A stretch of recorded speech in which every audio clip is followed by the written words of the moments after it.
Hey everyone, you're listening to Party Time, My Golf Story with Kevin Walsh and whatever special guest he has today. You can check me out on episode 9 of the podcast. Today I'm wearing Grayson clothes while I'm out practicing because I believe in look good, play good. And follow me on Instagram, Sophia Warren Golf, and hope you enjoy the rest of the show.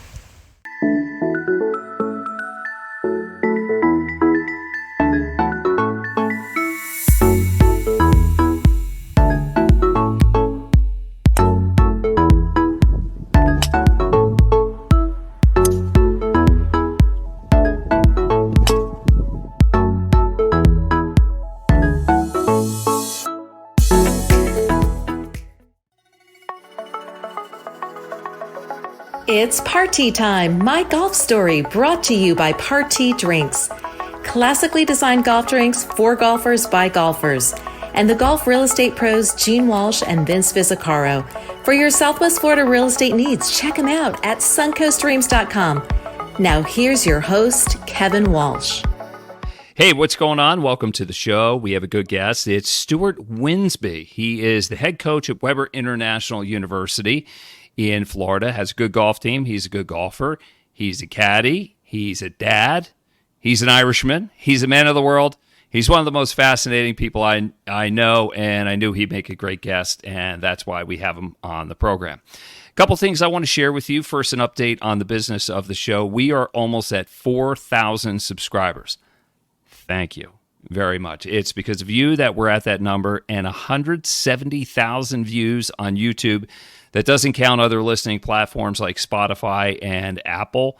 But the numbers keep growing, and I think the real reason is the quality of the guests that we have, because everybody that comes on really talks about their life in detail and the important role that golf has in it. They make themselves vulnerable. They're incredibly honest with everything, how much they love the game, talk about the times they've hated the game, and be honest with yourself. You know you've hated the game at some time.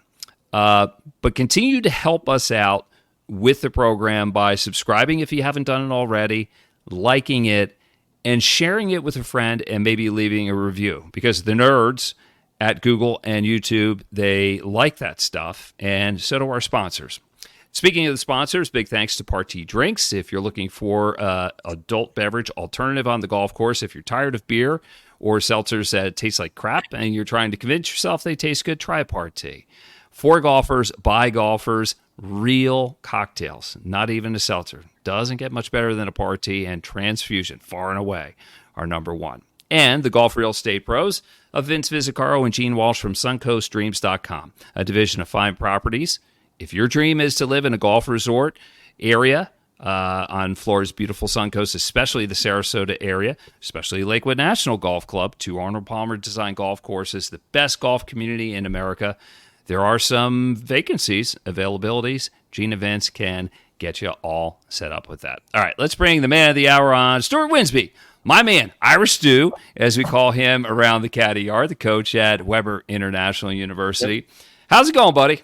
We're good. Everything's good. Just wrapped up the season yesterday, actually, so ready for some downtime, actually. Well, let's just finish up some loose ends. How was the season? Yeah, it was good. I had a pretty young team, so we're basically not rebuilding, but we're sort of getting some of the new guys in, getting them a bit of experience. So, yeah, I guess building for the future. Second tournament of the year, we finished second behind the Kaiser, who were ranked number 2 at the time. So, we've had a good start, had a rough finish, but plenty to build on going forward into the spring anyway.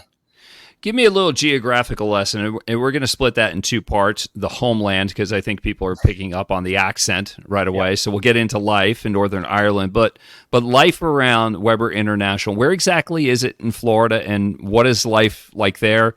Give me a feel for what the school campus and vibe is like. Yeah, so basically, the way I describe Weber is it's basically right in the middle of the state. 45 minutes south of Disney, an hour south of Disney, I guess. We're just outside Lake Wales, Babson Park area. So, we're for an hour from Orlando, an hour from Tampa. In regards to, the campus actual location, it's a little bit out of the way. But, the school's got 95% athletes, 1,000 students, pretty much 95% of them are athletes. So, everyone goes there for the same goals to win, to compete. So, the location doesn't matter as much, I guess, for the athletes as it does to, someone who's going there for, the social side of things. But, Weber as a whole, like I said, we're a small school. We're basically a close-knit family. That's the way I describe it. We help each student through the 4 years, or even through the Masters for MBA programs if they choose to do that. So for however long they're at Weber, we help them through there. We have an open door policy. We look after the students. It's Weber International University, so we do have a lot of international students. So we like to help them settle in. Give them new experiences. And we sort of tailor it towards, like I said, athletes, and we are a big athletic school. Perfect. So if sports are important and an education and just a well-rounded experience, that's the place for you. It turns out it was the place for you because you're a graduate and got your MBA through Weber International. So, man, what a ride. But let's go back to the beginning. Let's retrace our steps. Where are you from? Describe your hometown, the street you lived on, and what life was like growing up for you in Northern Ireland. Yeah, so originally from Northern Ireland, small countryside called Islamagee. It's like a little peninsula on basically the northeast corner of Northern Ireland, and yeah, I mean, I'm used to the countryside. That is, I like to be out of the way. I have one neighbour next door, and basically the next house was a mile down the road. You couldn't even see it, so. My parents had 3 acres of land, so me and my brother, we were out running about all the time. We basically were 10 minutes from the nearest store, to a grocery store. So, I'm used to being out of the way. It was a typical countryside in Ireland. Beautiful scenery, green grass. I'm like 5 minutes from the water. From basically where one of the ferries leave Larnloch to Scotland. So, I've been on that. So I got, the beautiful view of the ocean and all the ferries going by, not from my house, but within 5 minutes, not even 5 minutes of where I live. The golf courses are on the coast, so, small town, Northern Ireland. Honestly, probably 200 people, 300 people maybe from the whole town. But, there's more grass or probably more fields than there is people there for sure in Islamagee. But yeah, I mean, like I always tell everyone that I talk to, home will always be home. But yeah, I mean, small little town, small little countryside in the northeast corner of Ireland.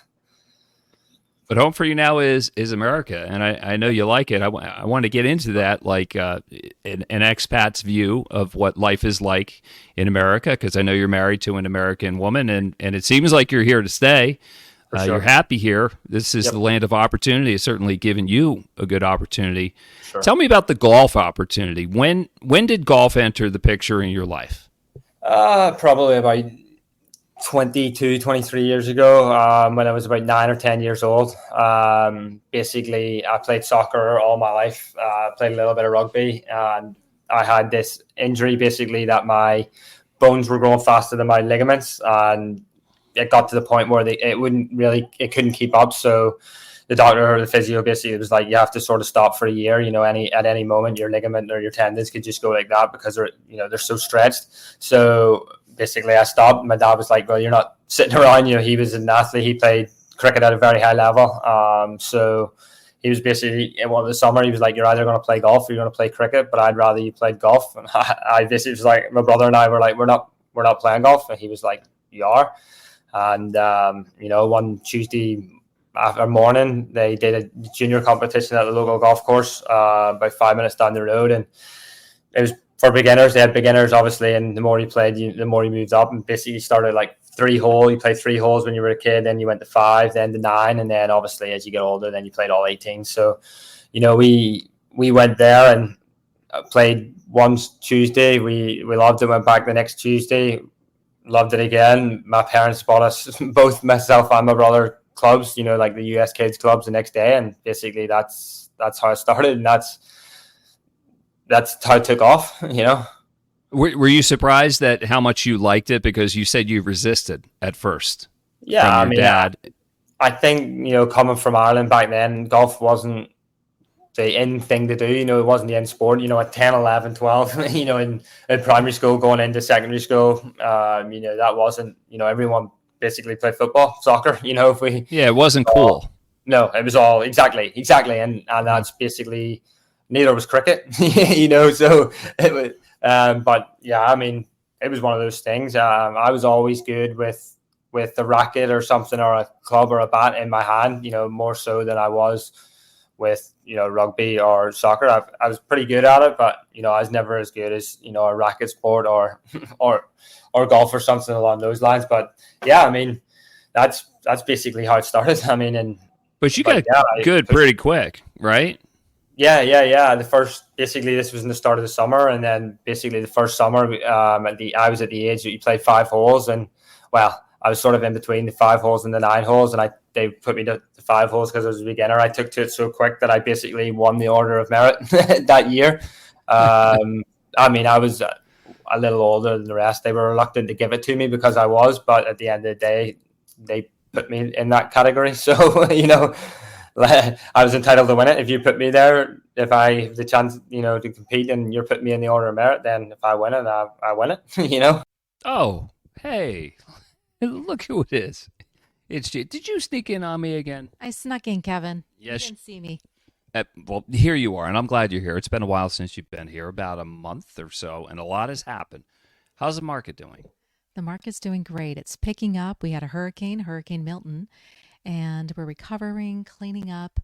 The good news is that we're not in a flood zone. We didn't have as much damage and devastation as the coast did, but we're grateful to be here and to be working again. It's a good time to buy. It's a good time to sell. And people are coming a little bit early. We usually don't talk about the season until December, but it seems like some people are getting ahead of the game. They are. Properties are going under contract. And they're going quickly. So if you've had your eye on a property and you've been watching the market and houses have been sitting for a little bit of time, you're seeing a change to that for sure. So it's time to get serious if you'd like to be in a new home. We're hearing a lot of talk about the place across the street, Collegiate Country Club, which is going to have 18 holes and then an additional 12 holes and a lot of homes. What do you know about that? Yes, there's going to be 1,900 properties. 1,500 of the properties will be deeded golf, and then 500 social is what we're being told.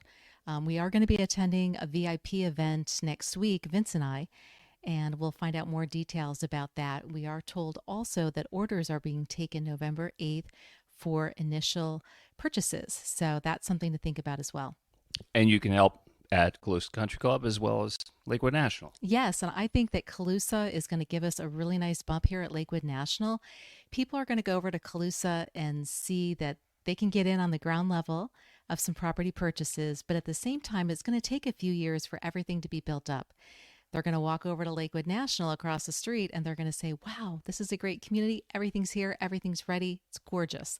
So I think this community, Lakewood National, is also going to get a really nice bump from all the joint marketing efforts that are being done. Okay, cool. Exciting times. Gene Walsh, suncoaststreams.com, the other half of the Visicaro and Walsh team.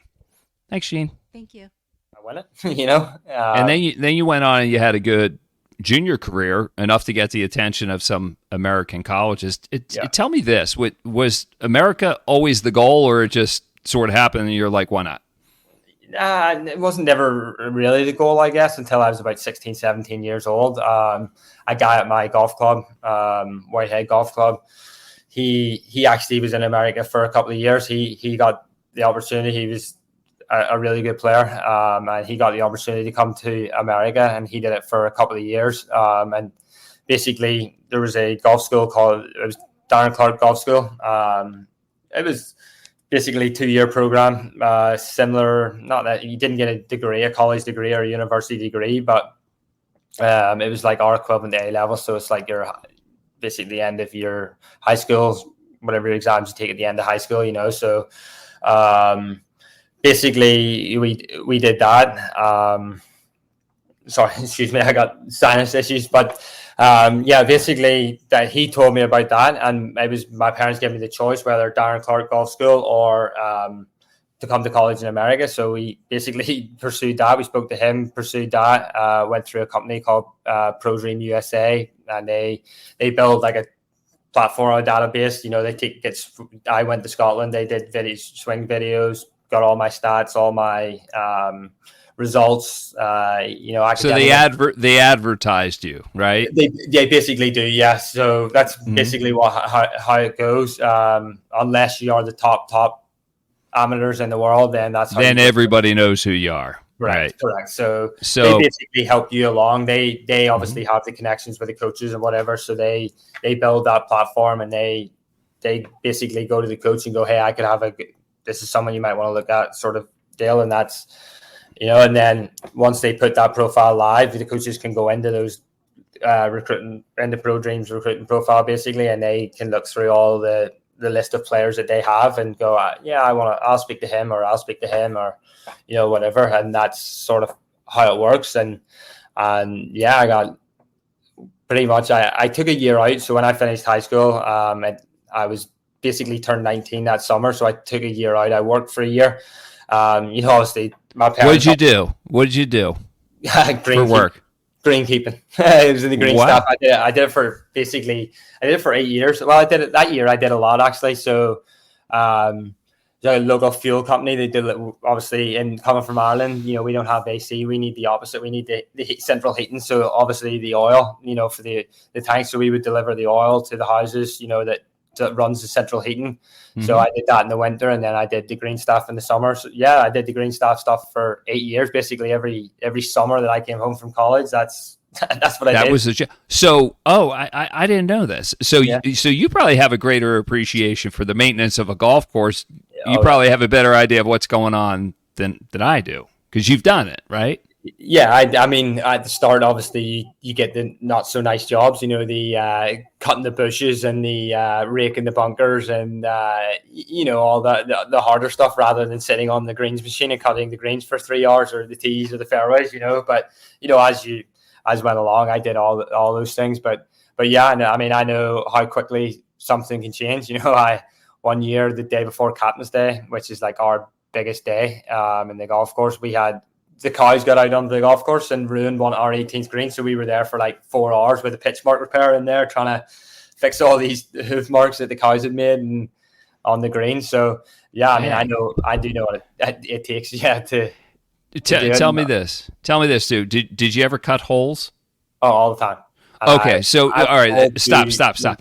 Let me ask you this, because I had a guy one time I was caddying for him, and he kept looking at the holes in such a way. I'm like, "Do you cut holes?" And he said, "Yeah." And he would. So, do you study the hole? Like, that's well cut. It's a little bit off. Not so much, but yeah. I obviously, being around golf so much, I see so many different pin locations. So yeah, I'm like, well, this is gonna be an interesting one, or like how it's cut. But obviously the stuff that they have nowadays to cut the holes makes life so much easier. I was there trying to hammer, the thing into the ground and making sure, basically if I twisted it the wrong way, I'd have to start again, move the hole. But yeah, we used to do it at our home golf course every Tuesday, every Thursday, every Saturday, I think, because ladies' day was the Thursday, Saturday was the men's day, and then we just did it on Tuesday to mix it up. So. This guy that I had that cut holes, he was talking about the importance of it being sharp, because if it's not sharp, it just takes more elbow grease, and then that roughs up the hole and everything. It was fascinating. To a non-golfer, it might just seem completely mundane, but I was locked in. I was really into it. If you can, give me a little geography lesson about or more like a political or a historical perspective on growing up in Northern Ireland. I think I have very limited knowledge. I'm of Irish blood. I maybe don't know the homeland's history as good as I should. What are the troubles, or what were the troubles, and were you affected by it growing up? Yeah, I wasn't really directly affected myself. It sort of was fizzling down out in the early 90s, late 90s is when it sort of ended. So, I was born in 92, so I didn't really have, too much of it. But basically, what the troubles were was, basically honestly, it's the civil war. I mean, we were fighting between each other over religion. Over the Protestants were fighting because they wanted to remain part of Britain, the UK, and obviously the Catholic. Then they were fighting to be United Ireland, to have all to be one. So obviously the British government then got involved, which caused the uproar, and then that is basically ultimately it was down to whether you were Protestant or whether you were Catholic, and whether you wanted United Ireland or whether you wanted to be part of the UK, and that's ultimately what they were fighting for. It was so bad at one stage. It was your name, your name could have been enough to basically get you into, not necessarily into trouble, but identify you and will put you in harm's way, perhaps. Correct. Not necessarily me, but back in the times that it was rampant, or it was going on. Yeah, I mean, there were certain areas that Protestants wouldn't go to, and it was certain areas that Catholics wouldn't go to. That it's just unsafe. It's still, I wouldn't say it's still like that. It's not. People, things happen everywhere, so I wouldn't say it's any different. It's still around in certain areas for sure. Depending on where you go, you don't want to wear certain clothing. It's basically down to a football team. That's our two football teams. They're not even in Northern Ireland. They're actually two Scottish, Glasgow, from Rangers and Celtic, and that's basically the Protestants are Rangers, and then the Catholics Celtic, and you wouldn't wear a Rangers shirt in the Catholic area, and you wouldn't wear a Celtic shirt in the Protestant area, and that. And you would know that. I mean, just be smart. It's kind of like wearing a Yankees jersey into Fenway Park in Boston. Don't be an idiot. All right. Exactly. Don't be Don't be an idiot. And I even to this day, my parents wouldn't. My dad's from England, so he obviously moved over during the Troubles. So I mean, he knows all about it. My mum grew up in Belfast. She was born in Belfast, so she grew up through it. So even. I wasn't allowed, one of those shirts until I bought one when I was 30 years old, because, my parents were like, well, what's the point? You could just walk into the wrong person on the wrong day, and, that's it. Better safe than sorry. Yeah. Correct, just don't even mess with it. Try and move on. And I also think it's partly why we lived in the countryside. We were away from it all. I didn't. Obviously, when I was in school, we were around the things, and obviously I did go to my first school. It was a Protestant school, and then for my last 2 years of school, I went to an integrated school where it was both Protestants and Catholics. To me, it doesn't matter. I have friends from all over, and it doesn't matter to me. But but yeah, I mean, you can still, I still wouldn't. Call people. For me personally, I couldn't name or my son, my wife liked a certain name and whatever. And from the area that I'm from. I really wouldn't want to do it because it's unnecessary hassle. People will be looking at you going, "What did you say?" And obviously not. I don't think anything would happen. Anything like that. But it's just why risk it? What's the point? Better safe than sorry. Exactly. But yeah, ultimately that's what it was. It was the Protestants fighting to stay part of the UK and Britain, and the Catholics wanting the United Ireland. Ireland back as one. So that's ultimately what it was. And obviously then, the paramilitaries, obviously everyone's heard about the IRA, which were, the Irish Republican Army. They were basically fighting on the behalf of the Irish. And then obviously then the Northern Irish had the police got the brunt of it a lot. It was the police. Yeah, they usually do. Because they're trying to restore peace. But also they were the British police, I guess. They were the RUC at the time, Royal Ulster Constabulary. So they were basically classified as the Brits. So then the IRA, that's what they would do. They would go after, obviously the paramilitary, the UDA or the UVF, those paramilitaries, and then they would, and it was the police as well, and then vice versa. Then the other ones would go after the IRA, and then it was just, people. All the biggest things was, bombings, and it's not very easy to get your hands on guns in Ireland at all. I mean, you can't get them nowadays unless realistically the only people that have them are, the police and the farmers. I think we are the only police service in the United Kingdom and Ireland that carry guns in Northern Ireland. The rest of them don't.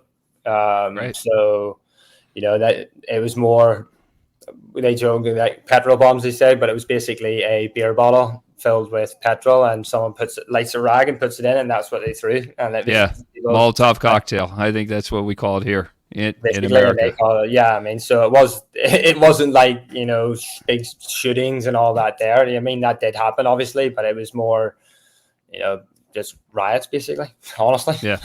Right. I mean, okay, I think I got it. Let's move on from that. Let's go back. Like, why did you go to Weber, and what was your college experience like from just socially and from a competitive golfing standpoint? Yeah, I mean, Weber. Why I chose Weber. I mean, honestly, the number one reason was Florida. Coming from Ireland, I wanted the weather. I wanted to be able to play golf all year round. I think the stats like it rains like 68% of the year in Ireland. So I mean, there's only so much you can play. The golf courses get extremely wet in the summer, in the winter. So basically, I wanted the capability of playing golf all year round. And I knew that, I'd been to Florida as a young kid with my parents, went to Disney, did the Disney thing, I think in 2003 and 2004. So, I knew what Florida was like, and basically that's why. And the other reason, Weber was, like I said, it's a small school. Coming from Northern Ireland, I think in my primary school class, which was 4 through 11, ages 4 through 11, I had 12 people in my entire class. So, me going to a school with 30, 40, 50, 60,000 students, I'd have been lost. And so that was also one of the big factors, of going to a smaller school. And Weber was one of my early offers. And, I'd always told my parents at the start, if I got Florida, I want to pursue it and see what happens. And, it worked out. But yeah, I mean, everyone, as Florida is, to me, I call it the golfing capital of the world. So, everyone 100%. Florida. So, I mean, any golfer would say, the weather is basically the key component, And I know it's hard to compete. It's the weather here is perfect. The summers are bloody hot, but you should know that.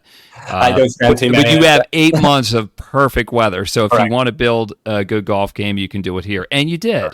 You became an All-American, and did you think about chasing it at any point? Yeah, I did. I did the first year or so, I guess, of college. It was sort of getting your feet on the ground and getting rolling. I think I played one tournament in that first year, and then after that, I sort of kicked on and played pretty much every tournament in the last 3 years. When I got into my junior year, I was heading to the national championship. We were a top 10 team in the country back then. We didn't even know that. We were just 5 friends that played golf together pretty much every tournament. That's what it was. And obviously we all had the same goal. So we practiced together, always play together. And, that was, I think we were third going into the final day of the national championship my junior year. So that's when really I was like, I'll go home and I thought about, I pursue this maybe, obviously come back, see how the senior year goes. I knew swing coach, I think, in the middle of my junior year, a guy called Wills Murray. He was actually, I think at the time, Sean Foley's apprentice. He helped me a lot, and basically I would say he changed the game to me. And then my whole way through my senior year, I had a lot of very good finishes, top 5. I won once in my junior year, I didn't win in my senior year. But basically, yeah, I mean, I went through that.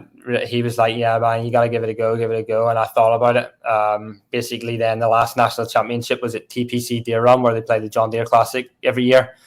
So we went there. Obviously, I think it's, if not the lowest, it's one of the lowest scoring PGA Tour events on the calendar. So, I know that they shoot around 28 to 30 under par, or give or take, so that was basically a big telling point when we went there. And, I had a pretty good tournament, and I was nowhere near the score. So to me, then I was like, even the winner, I think the winner shot 4 under, maybe 6 under for 4 rounds of golf. And to me, even the winner was, at least 20 shots, or maybe not, 18, 16 to 20 shots off the pace for a PGA Tour. And that was basically for me. I was like, also my parents have paid for me to go to college. They've spent a lot of time, a lot of money, and I was like, to me, nah, I didn't. I might regret it a little bit, but see, at that point, it felt more of a job. When I was finishing college, it felt more of a job that I was having to do it because I was good, rather than I wanted to do it when I finished. If you know what I mean. No, I know exactly what you mean. Sounds like you fell out of love with golf. Yeah, I mean, did you hate it? Be honest. Yeah, I mean, I'm not gonna lie, I didn't touch the club for 18 months, pretty much, give or take. I mean, I wouldn't say I didn't touch the club, but I did maybe played 3 or 4 times in those 18 months. So yeah, I mean, I guess I did. I not necessarily lost the love for the golf. I just lost the love for the grind, and then when I played, I got frustrated because I wasn't as good. But obviously, that's what's going to happen when you're not going to practice. So, me not being as good as what I was, by not putting the time and effort in, also, I guess, took a step back, maybe take a step back as well. Yeah, sometimes you need a break from it because it's such a grind. Competitive golf is such a grind. Yeah. And for those that think, oh, it's fantastic, you turn pro, it's great, you play golf. No. We know better. You and I know better for sure. So when did coaching enter the picture? Coaching, pretty much during COVID. I started in 2020, I guess it was. The coach, my coach, I guess, she was there she was a Weber for 27 years. I think she started the golf program, Nancy Nichols, and she basically helped me. She helped me through the 4 years, obviously, and then we stayed in touch. I stayed. Helped her with the golf team, would help her with recruits, obviously, as an international student myself, and being in international school, that helped her with recruiting and stuff. And then basically after she had some health issues, and then after COVID, she just didn't think it was best for her to sort of step away than be around the college students who, I guess, didn't really care as much about their health, where it mattered to her. So basically she wanted, she was pushing for me to take over, and I mean, it was an opportunity that I couldn't really turn down. How can you turn down a head golf coach job at a university in Florida? And spoke to a few people, and even one person was like, "You'd be an idiot not to take it." So I mean, it was a no-brainer. I got offered it, and went for the interview. I went to the athletic director at the school. Obviously, I'd known him. I'd worked in the IT department, got my master's. I'd helped with the golf team then, but I'd known him, and we chatted for a bit, and obviously went through some stuff. And he was happy enough, and he was like, "One more thing, for you to take this job, you have to beat me at golf." And I was like, "All right." So we went out and played 18 holes, but obviously I did. He does play a lot of golf now. He loves it. Did you whip his ass? Be honest. I actually didn't play well that day, but I did beat him. But I didn't play that well that day. So good enough, right? It was enough to do the job. Yeah. Perfect. What's your coaching style? I always just wonder, like, how much coaching is there to do? Like, I went to Purdue. I'm wearing my Purdue shirt here. Yep. And my coach was very hands off. He's like, "Look, you're all good players. You know what you need to work on. If you need my help, I'm here." And I kind of like that. But it just seems to me that coaches are a lot more hands-on than maybe they were in the past. So what's your jam? Yeah, I mean, I'd say I'm basically in between both. Certain things I am hands-on, certain things I'm not. Now, not necessarily taking a step back. That's not the right term, but I'm not as hands-on as I was, because now I have 25 players on my roster, 25 guys on my roster. So, it's unfair to them to be hands-on with a few of them, and then not. If I spend 30 minutes with one player or 45 minutes with one player, what are the other 24 players going to get? So I'm not as hands-on as I used to be. I mean, I run practice twice a week. I try to play with them every Wednesday, because us at Weber, we get Wednesdays off, so it's a good day for qualifying. So typically Mondays, Tuesdays, Wednesdays, I'll be with the guys. I'll play with them. We'll practice. I set the practice schedule for them, and I basically walk around, and if they want my help, then I'll give them the help. If they don't, then I step aside. Some of them do have their own swing coaches, which is what I want. I'll tweak the swings and help them here and there, but at the end of the day, I can't dive down into their swings, each and every one of them, and start rebuilding swings, because I honestly don't have the time for that. There's other things to being a golf coach in college and just playing golf. As much as I was like, yeah, I'll be the head golf coach, I'll play a lot of golf. You do a lot of, there's still a lot of administrative stuff that comes along with it. You still get to play a lot of golf compared to other jobs, obviously, but it's not like I'm playing golf every single day. The guys are at practice every single day. The guys are, if you're on, in my eyes, if you're on a college scholarship, then you've achieved something in that sport, whether it be golf, whether it be football. You've achieved something in that sport that's got you that scholarship. So you maintain a certain level already, and we're just basically trying to build off that. So I'm hands-on to a certain extent. I'm more hands-on with their lives, with their helping them with other things necessarily, and golf. People, more half the team will send me their swings and whatever, and I'll look at it, and the other half are happy enough to do the thing. But yeah, I mean, obviously, I become 21 of my 25 players are international students. I become that parent figure, basically. They come to me. I'm the first person they're going to call if something happens, or something goes wrong, or whatever. If it's in the middle of the night, I'm the one that can go there or can be there, whatever it may be, rather than their parents who could be halfway across the world. So I would say somewhere in the middle, I guess. Hands on and. Sounds like you guys your hands full just based on the numbers of the guys you have on the rosters, the administrative stuff, and then there's caddying, right? Somehow in all this, you managed to caddy. For sure. When did you start doing that? And tell me, what does it do for you? Yeah, so basically when I finished college, one of my good friends, really, really close friends, Jeff Doherty at the time, it was Philly as well. Philly Everett. They were telling me once I graduated, they were caddying at the time. Philly got Jeff out there, and Jeff's like, you got to come see this place. You got to come see this place. And I'm like, and how good can it be? Like, I'm from Ireland, I've seen really good golf courses, but yeah, sure, no problem. He went out there, and I'm like, whoa, basically, when you're.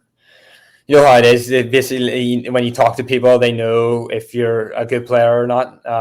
So basically, yeah, I got offered a job straight on the grass. Did a shadow loop that day, and that 2016 that was. So basically, after college, and that was it. Off and running. Basically, did it ever since. Took about a year and a half off, got in to do my masters again, but. Yeah, then went back after. But yeah, I mean, what it does for me, I mean, it gives me a different outlook on, before I was caddying, I was all about being the player. I was in, being the player, swinging the golf club. It was in my head. I never really looked at it from, the outside perspective of helping. So it basically give me better course management, by just telling them, obviously when you caddy, we know where, tell them where to hit it. It's always the percentage play.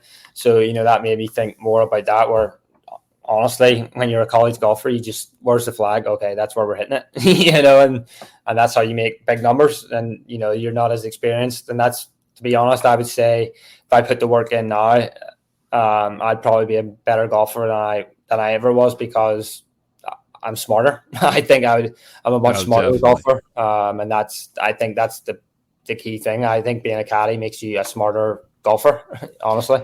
Does the Irish accent help?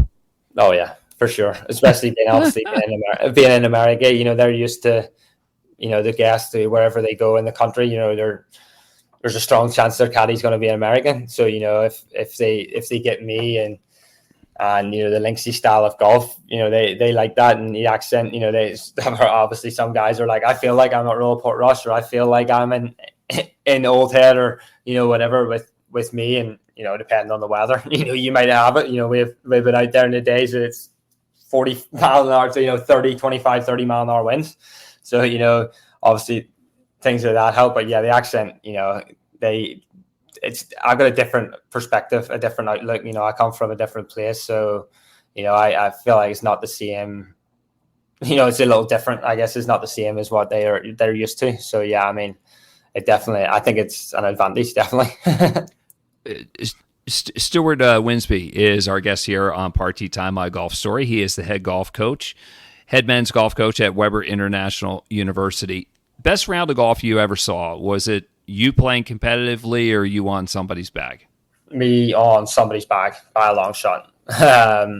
Yeah, I mean, I saw a 59 and a par 73, so 14 under par. And honestly, he two-putted the last green for that 14 under par. So, you know, he had a putt for 15 under par. You know, if you don't know much about golf, or even if you do, I mean, 18 holes of golf and you're 15 under par, you know, I mean, that's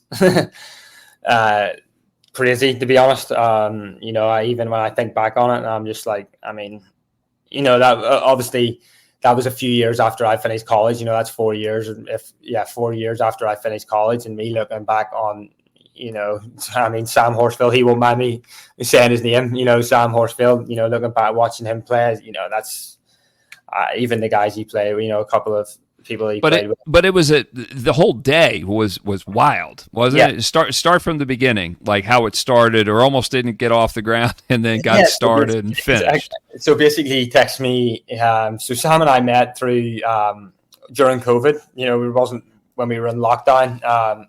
Playing Call of Duty on the PlayStation. Honestly, that's how we met. Tell us who Sam is, just so everybody has like a perfect picture of it. Yeah, so Sam Horsfield is basically, you know, he plays on Live Tour right now with Poulter, Westwood, and Stinson on the Majestic Sticks. So he played in the DP World Tour for a few years. He won a couple of times on the DP World Tour. I think he won the Florida Amateur when he was 14 or something years old. I mean, you know, he's been a standout junior golfer from, you know, such a young age, and you know, and everyone knew that he would be somebody. You know, he would go on to do great things, and you know, he did. He won on the European Tour, and you know, then he got offered some money, you know, at Live, and at that age, you know, I don't know how many people would turn it down. You know, his goal, I know, was to try and get his PGA Tour card. He lived in Florida. He had status in the European Tour. I think he won Q School by, I don't know, something ridiculous like 10 shots or something one year. So you know, that's how he got his DP World Tour, European Tour card back then. And then, you know, I think he got into the top, you know, 80, 70, maybe even 60. So he's a player. I mean, he's a player, and he shows up, and what happens like right out of the gate? Yeah. So he texted me the night before, and he's like, "Hey, I got a tee time at 7:43. Can you caddy?" And I'm like, "Well, you got to send him in the email the caddy master, and we'll see." I was like, "It's late, but we'll see what happens." You know, within 5 minutes of him, he's like, "Okay, I got it." Within 5 minutes, I had to look. You know, I'm like, "All right." So I think it was 7:43 tee time. So you know, obviously I'm down there. It's like 7:30, but obviously I know Sam. He got his number, so I knew he was coming. You know, it's like 7:30. He rocks up, and he brought a Lamborghini. And you know, he's flying up the road, and he's screaming across the parking lot. And you know, I can't remember, 2020, so he's, I don't know, 24 years old, 25 years old, and you know, he's living the dream, professional golfer. You know, rolls up in his Lamborghini, and he's playing with a couple of his buddies, and three of her. And I'm like, "All right, Sam, I'm like a 7:30, you hitting balls?" And he's like, "No." He's like, "I play golf every day, so I don't need to warm up." I'm like, "All right." So we rock onto the first tee, and whatever, he's, you know, just walks up there on golf carts, drives up there, bang, stands up, first tee, whack down the middle, next shot onto the green, 2-putt birdie. All right, whatever. And next hole, hits it to this, taps in, 2 under. Okay, go to the third hole, same thing, bang. This close, tap in. All right, 3 under, 3-3. Okay, this guy's good. Get on the next to par 5, and he hits driver down the middle. And these are off the tips, you know, like what, 74, 100 yards. I don't know. That day was 72, 100, 300 yards, whatever. Hits it down the middle, hits forward to like on the par 5, even closer than the rest. To this, taps it in. He's 5 under, 3, 4 holes, and we're all looking around. Okay, all right, stop. 5 under through 4 holes. Yeah. Just for brevity's sake. He keeps it rolling, but what happens on 18 when it really, the rubber meets the road? Yeah, so even I actually look back at the scorecard, even after 15 holes. He was 12 under par. Yeah, he was 12 under par, and the girl he was playing with, Sierra Brooks, she was 8 under par at the time. So, there's 20 under par for 2 rounds. So we get the 18, and he's hit it down the middle. He's got 289 yards or something into the green, and he's like, I'm going to cut forward. And I'm like, Sam, it's 290 yards. It's into the wind. And he's like, I'm going to cut this forward. I got it. And I'm like, but it's 290 yards. And he's like, I got it. And I'm like, all right. And he's like, I'm going to hit the cut off this bunker. And I'm like, all right. I at that stage, I think I told him again, I was like, Sam, it's 290 yards into the wind. And he's like, I got it. So he hits it, per line he said, and as soon as he hit it, it's like efficiently throws the club, and he knew it. This thing, exactly what he said, like 15 feet behind the hole. I'm like, he's got a 15-footer for 58 and 15 under par. And I mean, I have the video, and I mean, he leaves it like a inch, not even half an inch short of the hole for 58. And he taps it in. I think there was like 40 people, people had known. They knew he was 7 under par. He shot 29 the front 9. He'd know, everyone knew. Oh, so wow. There was a few people up there, some cool. of the pros and whatever, so they knew that he was doing it. But yeah, I mean, 59 off the tips, par 73. I mean, I don't crazy think good. Best round. Yeah, I don't think I'll ever see anything better than that, honestly. What's your best round? Take me there. Yeah, my best round, shot 65, 7 under par. Yeah, it might be my lowest. I was actually playing a little match play event against one of my college athletes. We were playing, they wanted me to play to make the numbers even. So, yeah, I think it was 3 under, 3, 4. And then bogeyed to 18. We started on 10, bogeyed 18 to go to 2 under. And I think I shot 5 under. I think I lipped out for 6 under for 30 in the back 9. And he had just looked at me and he was like, Coach, I don't know how to beat that. But, going by, I'd say I shot a 65 in my club championship. I actually shot 77 the first round, and I had a bad wrist, and I wasn't even going to play in the second round. My brother was like, just play. He's like, what do you got to lose? Just play. And I was like, all right. So went up the first, hit it up the middle. Next shot, hold it from 105 yards. So 2 under, 3, 1. Next hole's a par 3, hit it onto the green, hold it for a 2. So I start 2-2, and I'm like, okay. Then I was 5 under through 6 holes, and basically, I finished 65 and ended up winning my club championship by two shots. But I would say that's probably my best, even though it's not my lowest. That was probably my best round of golf because I was injured, and basically when I was 5 under through 6 holes, everything went away. Like the pain had went away. It was one of those, the golfers talk about being in that zone. In the zone, it's all going in. The pain wasn't there. I was just playing golf, and all of a sudden I hit the putt in the last hole.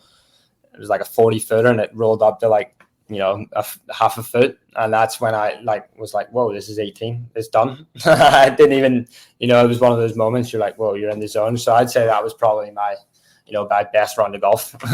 That's cool.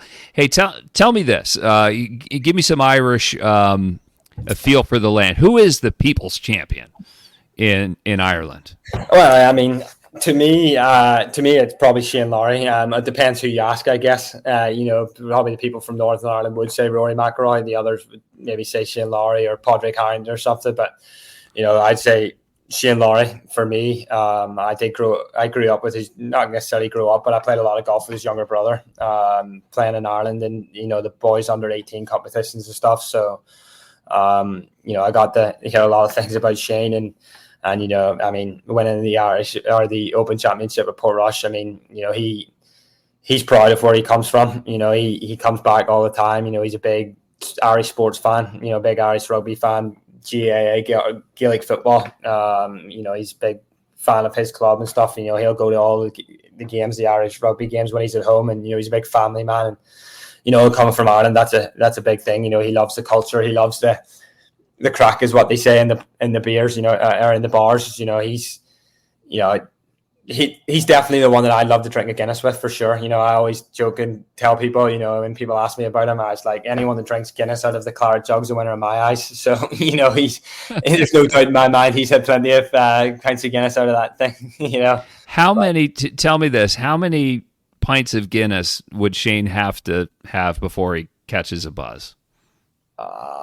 I don't know. It depend. I mean, he spends a lot of time in America, so if he's like any Irishman or like me, like my cousin once told me, he was a big rugby guy. He's like, I won't drink Guinness out of Ireland. I won't ever drink Guinness out of the Isle of Ireland. So, Wait a minute. Wait a minute. Are we not drinking the same Guinness that you're drinking in the homeland? I don't know. Well, I mean, yes, it probably. I don't know if it comes from the same place, but it's the longer it sits there, the longer it sits in a keg, the longer it sits in a tap, the worse it gets. So, okay. If I'm going to drink a pint of Guinness in America, it basically has to be popular. I'll ask how popular the Guinness is, because if it's sat in this keg or in this tap for so long, obviously in Ireland, pretty much every pint that's ordered or every other it's pint fresh. It's Guinness. So they're running through the Guinness kegs, and it's fresh, and it's not sitting there. So, but yeah, I mean, I always tell people, like, the Guinness, even the Guinness in England compared to Ireland, there's no comparison. But I mean, so Ireland has the true sweet. Ireland has the true sweet nectar. The rest of us are getting something lesser. Okay. Yeah. You just need to look at an Irishman's face. If I drank a pint of Guinness and you just look at my face, and you could tell before I even set the glass down whether it was a good pint or not. Yes. The face does not lie. Give me an outsider's view. I always ask this of expats. We have some problems in this country, but I know quite a few Irishmen and others, and they tell me, yeah, there are problems in America, but this is a great country. What are your thoughts on that? Yeah, I mean, to me, there's problems everywhere, so it doesn't matter where you are. But yeah, I mean, I guess I wouldn't be here, like we said earlier. I do want to stay here. The opportunities you get, if I did move back to Northern Ireland, am I going to be in the golfing world? Probably not. And the opportunities that you can get over here, I guess the money that you can make as well. The standard of living may be more expensive over here, but like it cancels it out where you make a lot more money. Where back home the standard of living is probably not as expensive, but you're not making anywhere near as much money. But I wouldn't be here if I didn't love it. I went through all the immigration stuff, got my green card, and I can do my citizenship test, but I'm not going to do it until I get back from Northern Ireland when I go home for Christmas, and because I have to wait till I get my American passport, but I want to go home. So that's basically why I'll wait. But yeah, I mean, I love it. I do, like you said. They have problems, but so does everywhere. I mean, so does Northern Ireland still. We just talked about it. Yeah, so, there's a reason people come here and make a lot. And you've got everything. Like I always tell people that, obviously coming from outside of America, people are like, "Oh, Americans never travel," blah blah blah. And I'm like, "Yeah, but I've spent the time here, so they don't need to. If they want to go skiing, then they go up north to wherever, Denver or wherever, to get the ski resorts. They want the sun. They come to Florida. They go to Texas, or they go wherever. They don't have. You guys don't have to leave America to get what you want.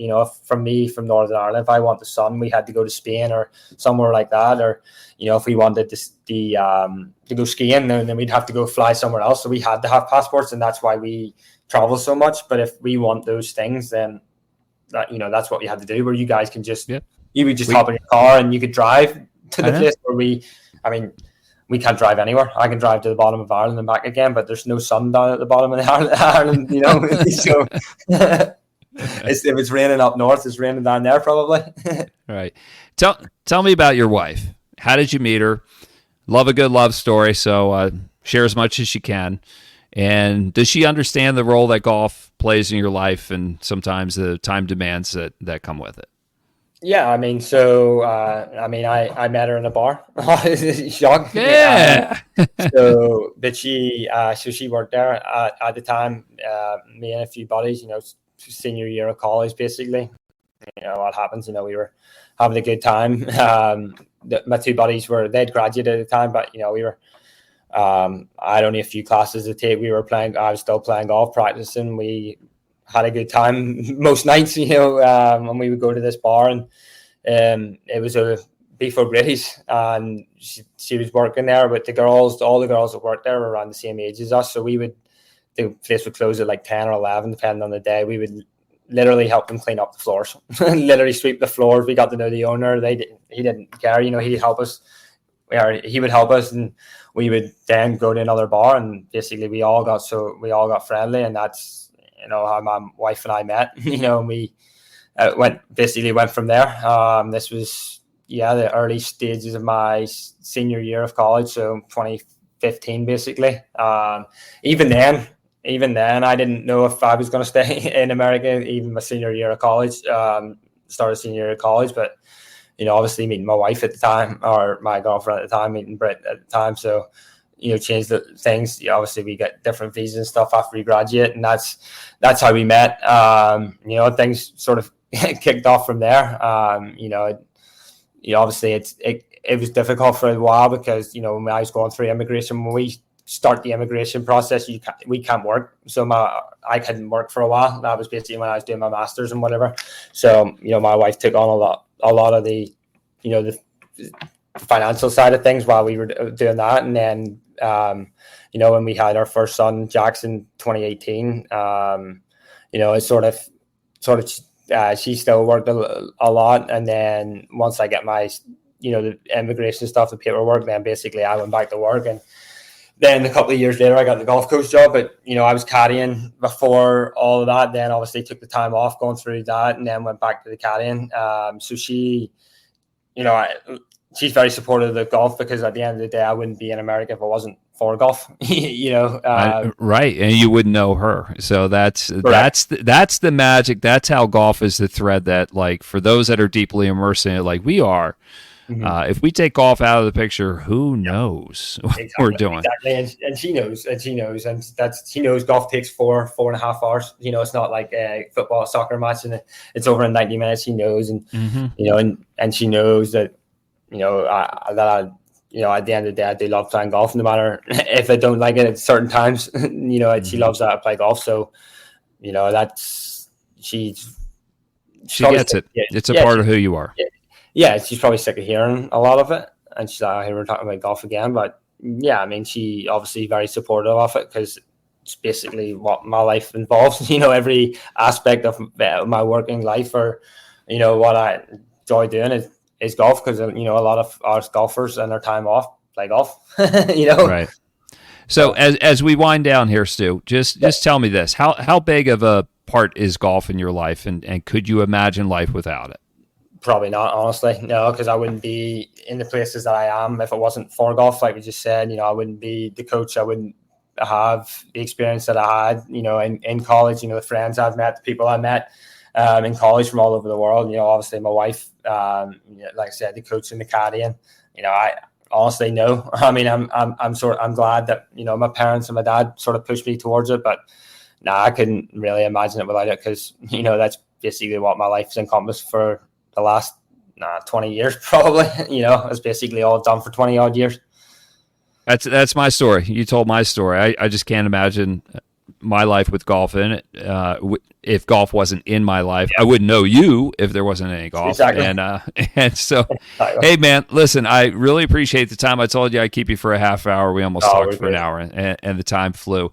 Good luck with the season coming up. Yep. I will see you on the golf course, and at some point we got to get out and play and stop talking about golf and everything. Stuart Winsby has been our coach. Stuart Winsby, the head coach at Weber International, has been our guest here at Party Time, My Golf Story. Big thanks to Party Drinks. If you're looking for a drink alternative on the golf course, then Party is a drink for you. And a big thanks to the Golf Real Estate Pros of Vince Visicaro and Gene Walsh. SuncoastDreams.com, a division of fine properties in the greater Sarasota area. If you need real estate needs, they're the people for you. For Stuart Winsby, I'm Kevin Walsh. We'll see you again next time on Party Time, My Golf Story.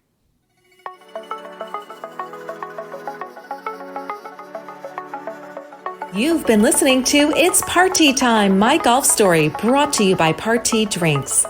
Classically designed golf drinks for golfers by golfers, and the golf real estate pros Gene Walsh and Vince Visicaro. For your Southwest Florida real estate needs, check them out at suncoastdreams.com or call 941-220-4000.